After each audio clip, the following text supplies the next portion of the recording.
नेपालभरि तपाईहरुले सबैलाई नै यो चाहिँ गर्नु होला र यसको समयको लागि कार्यविधि पनि सायद हाम्रो सबै सांसदहरुको लागि मन्त्रीहरुको लागि प्रधानमन्त्रीहरुको लागि बनाउनुपर्छ।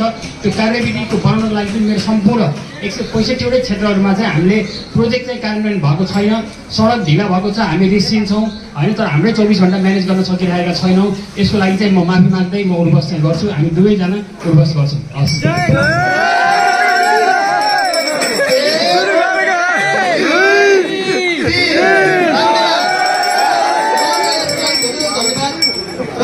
अब अर्को कुरा हामीले पूर्व शेड्युल अनुसार खिचेर नेटमा हाल्दिने सिधा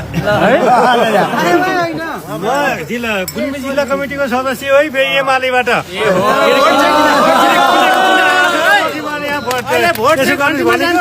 हो। यो तपाईँहरूको कार्यक्रम हेर्न जो आएको गाडी लिएर आएको जानियो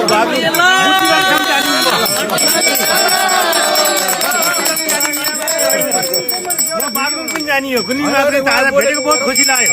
मैले हिजो कार्यक्रम हेरेको थिएँ साँझ।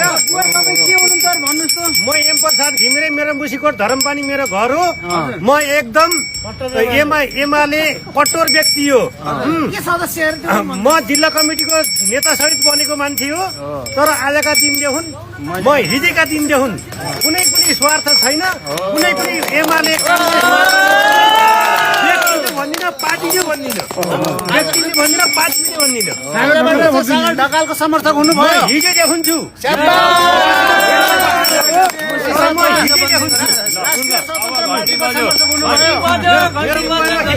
कला दिउँछु मैले खिच्दिनँ फोटो।